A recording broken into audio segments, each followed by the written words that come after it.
کہ جو لوگ ہمارے ایشوز کو حل کرنے کے لیے جو بااختیار ہیں، جن کی بات سنی جاتی ہے، ان میں کوئی بھی شخص ہو، کوئی بھی ادارہ ہو، کوئی بھی نمائندہ ہو، چاہے وہ کسی بھی پارٹی سے، کسی بھی ادارے سے تعلق رکھتا ہے، وہ ہمیں مسئلہ نہیں ہے۔ ہم صرف اپنے ایشوز کو ہم نے ہمیشہ سے رکھا ہے اور ہم ہمیشہ سے اپنے ایشوز کو رکھنے کے لیے تیار ہیں۔ ہم کہتے ہیں کہ وہ بااختیار شخص آئے۔ ہم نے حکومتی لوگوں کے پاس ایک دفعہ نہیں، کئی دفعہ ہم گئے ہیں، ہم کئی دفعہ ان کے ساتھ اپنے درد اور تکلیف کو لے کر ان کے پاس گئے ہیں، لیکن انہوں نے ہر دفعہ یا تو ہمارے ساتھ جھوٹے وعدے کیے ہیں یا تو کہا ہے کہ ہم اس معاملے کے حوالے سے بے بس ہیں۔ تو جو لوگ اس میں ڈائریکٹلی اس میں انوالو ہیں، اس ایشو میں، جو لوگ اس مسئلے کو حل کر سکتے ہیں، جو بااختیار ہیں، تو وہ آئیں، ہم سے بات کریں۔ ہم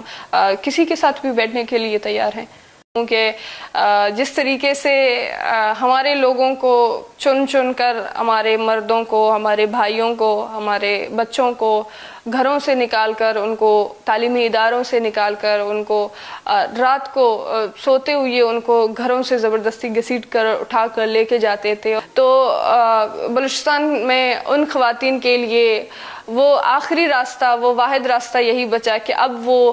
اس جنگ کو اپنے ہاتھ میں لے لیں، اس جنگ کو تقویت دینے کے لیے، اس انصاف کی جنگ کو آگے لے جانے کے لیے وہ خود سڑکوں پر آئیں، وہ خود سڑکوں پر احتجاج کریں، وہ خود اپنے پیاروں کی بازیابی اور ان کی زندگی کی اور ان کی سلامتی کی جنگ لڑیں۔ تو یہ میں سمجھتی ہوں کہ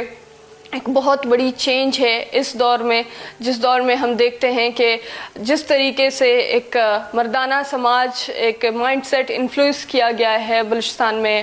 وہاں پہ اس کو زبردستی اڈاپٹ کروایا گیا ہے، اس مائنڈ سیٹ کو، اس مائنڈ سیٹ میں جہاں پہ جو ہے ریلیجس ایکسٹریمزم لایا گیا ہے، جس طرح آپ نے کہا کہ وہاں پہ ایک پیٹریارکل سوسائٹی بنایا گیا ہے، اس مائنڈ سیٹ کو زبردستی وہاں پہ ڈالا گیا ہے، تو اس کے باوجود بھی وہاں کی خواتین جس طریقے سے باشعور، چاہے ہم بلوچستان کی تاریخ کو اگر ہم دہرائیں یا اگر ہم اس کا تو جہاں تک ابھی کی بات ہے، تو میں سمجھتی ہوں کہ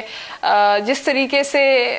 ہمارے لوگوں کو چن چن کر، ہمارے مردوں کو، ہمارے بھائیوں کو، ہمارے بچوں کو گھروں سے نکال کر، ان کو تعلیمی اداروں سے نکال کر، ان کو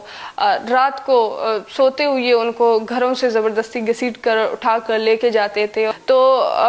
بلوچستان میں ان خواتین کے لیے وہ آخری راستہ، وہ واحد راستہ یہی بچا کہ اب وہ اس جنگ کو اپنے ہاتھ میں لے لیں، اس جنگ کو تقویت دینے کے لیے، اس انصاف کی جنگ کو آگے لے جانے کے لیے وہ خود سڑکوں پر آئیں، وہ خود سڑکوں پر احتجاج کریں، وہ خود اپنے پیاروں کی بازیابی اور ان کی زندگی کی اور ان کی سلامتی کی جنگ لڑیں۔ تو یہ میں سمجھتی ہوں کہ ایک بہت بڑی چینج ہے اس دور میں، جس دور میں ہم دیکھتے ہیں کہ جس طریقے سے ایک مردانہ سماج، ایک مائنڈ سیٹ انفلوئنس کیا گیا ہے بلوچستان میں، وہاں پہ اس کو زبردستی اڈاپٹ کروایا گیا ہے، اس مائنڈ سیٹ کو، اس مائنڈ سیٹ میں جہاں پہ جو ہے ریلیجس ایکسٹریمزم لایا گیا ہے، جس طرح آپ نے کہا کہ وہاں پہ ایک پیٹریارکل سوسائٹی بنایا گیا ہے، اس مائنڈ سیٹ کو زبردستی وہاں پہ ڈالا گیا ہے، تو اس کے باوجود بھی وہاں کی خواتین جس طریقے سے باشعور ہو کر اپنے حقوق کی جنگ لڑ رہے ہیں، میں سمجھتی ہوں یہ آج کے دور میں ایک بہت بڑی بات ہے۔